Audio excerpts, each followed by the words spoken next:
pour rassurer nos auditeurs du monde de l'éducation et de la formation, dis-nous qu'il y a des méthodes d'apprentissage qui nous permettent peut-être d'être un peu moins passifs pour protéger cette attention. Évidemment, il y a des moyens qui existent, certains qui sont assez triviaux et que tout le monde connaît, d'autres qui nécessitent un peu plus de créativité, évidemment. La première chose, pour s'assurer que les étudiants sont concentrés en cours, c'est de limiter toutes les sortes de distractions. Les distractions qui peuvent venir de l'environnement physique, mais aussi numérique. Donc, c'est évident que le téléphone a un impact négatif sur l'apprentissage. Il y a des études qui le montrent. En tout cas, alors le téléphone ou le numérique pendant les phases d'apprentissage. Et encore, je vais limiter ce que je viens de dire dans le sens où le numérique est problématique si c'est une source de distraction.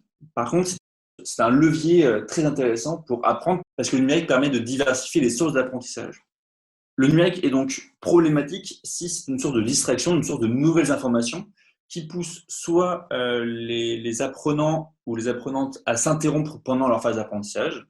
Parce que si pendant une classe, l'étudiant est sur son téléphone et donc porte plus son attention sur son téléphone que sur ce qui est dit, forcément, il va y avoir un problème.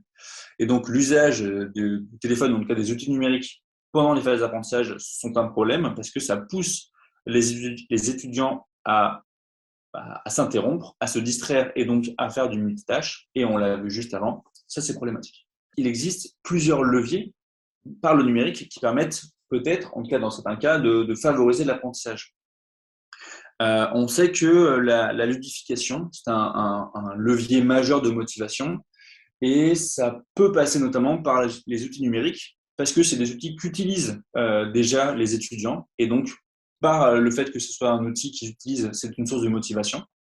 Le numérique permet beaucoup plus de flexibilité dans les supports d'apprentissage. On peut avoir des vidéos, on peut avoir des podcasts, des questionnaires, du texte, en tout cas des tests.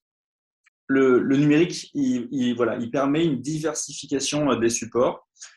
Et ça, c'est hyper important parce qu'il y a un autre phénomène qui arrive et qui peut avoir un impact négatif sur l'attention, c'est ce qu'on appelle la fatigue mentale. Notre cerveau, s'il fait la même chose pendant trop longtemps, s'il est sur une tâche depuis plusieurs dizaines de minutes, voire plusieurs heures, au bout d'un moment, il fatigue. Et donc, c'est un peu comme la fatigue physique. Si on porte des charges pendant plusieurs heures, notre corps, il n'arrive plus à les porter. Eh bien, notre cerveau, c'est un peu la même chose.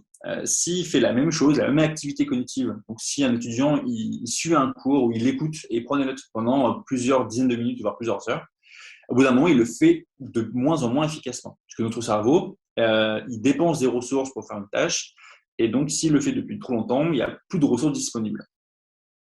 Et donc, il faut réussir à diversifier les sources d'apprentissage, faire des pauses, par exemple, à certains moments, soit en permettant aux étudiants de faire une vraie pause au bout d'une heure, par exemple, sur un cours de 2 heures. C'est aussi pour ça, d'ailleurs, que beaucoup de cours durent 1 heure, pour leur permettre de restaurer leurs ressources cognitives en faisant autre chose, ou alors juste de diversifier les supports d'apprentissage pour remonter la motivation des étudiants et leur permettre de continuer à vouloir apprendre.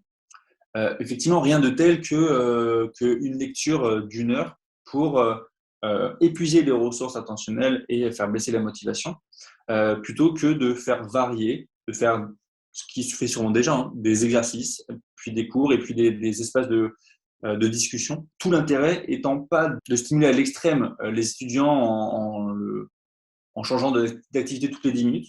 L'idée, c'est en tout cas de ne pas faire toujours la même chose et d'attirer leur attention vers des éléments différents. Au-delà du numérique, il y a d'autres facteurs qui peuvent aussi soit favoriser, soit défavoriser la concentration en classe. Par exemple, on sait que des environnements qui sont très stimulants, voire trop stimulants, avec beaucoup d'informations, beaucoup d'affiches au mur, par exemple, ce sont des espaces qui ne vont pas forcément favoriser la concentration parce que ça va forcément attirer l'attention des étudiants. Ils vont potentiellement, à un moment où ils sont un peu moins attentifs, porter leur attention sur ces éléments-là. Et donc, forcément, ils vont y rester quelques secondes, voire quelques minutes. Et donc, toutes les minutes qui passeront sur ces informations-là ne seront pas apportées sur la classe.